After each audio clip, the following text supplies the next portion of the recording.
บายดีข้าพเจ้าชื่อหวานเมงรอเรียนสาขาปกคณิตศาสตร์ปีสี่วันนี้ข้าพเจ้าจะมาแก้บทฐานสี่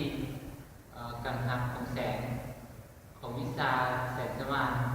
เขาจะมาแก้ข้อที่30 31 32 33แล้วเขาจะไปแก้ข้อที่30เขามีแก้วเปียกได้สูง18 เซนติเมตรจุ่มลงในน้ำซึ่งมีหน้าเมื่อถึงทางการน้ำแรง6 เซนติเมตรแล้วเปียกแก้วดังกล่าวจะไปตีนกับที่ปูนอันนึงอยู่ห่างถ้าว่าเขาแนมซื่อลงไปแล้วจะเห็นเม็ดที่ปูนดังกล่าวขึ้นมาเท่าไหร่เนาะเราจะไปสอบเหมือนกันซึ่งเขาจะหมายว่าเวลาที่1เวลาที่2เวลาที่3เพราะว่ามันจะเข้ามาหาตาเขาซึ่งเวลาที่1เป็นแก้วที่2เป็นน้ำที่3เป็นอากาศแล้วเขาจะไปเก็บว่าเขาจะซ่อผลลึกของน้ำแล้วเขาจะเอามาบวกกันเราจะได้แต้มบวกเสียบเท่า24 เซนติเมตรแล้วเขาซ่อหาความ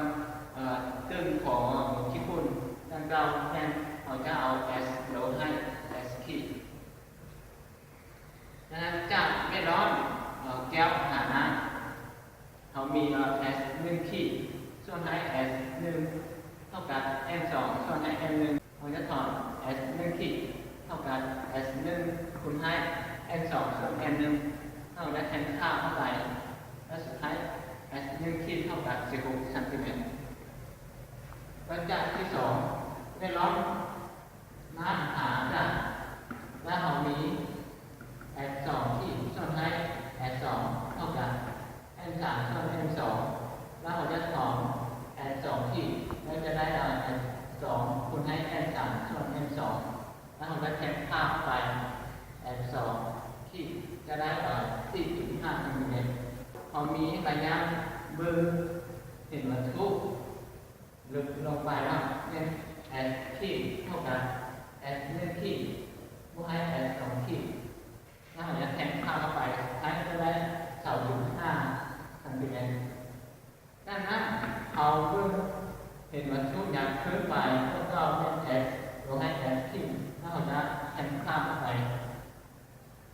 S เนี่ยความลึกของน้ำเนาะแล้ว S ขีดเนี่ยระยะมือเห็นวัตถุลึกลงไปนะแล้วแทนค่าแล้วเซาซี่ลงให้2.5เท่ากับ 3.5 เซนติเมตรสุดท้ายจะเท่ากับ 3.5 เซนติเมตรดังนั้นข้อที่30นี้ก็เกณฑ์มาที่สุดเพียงเท่านี้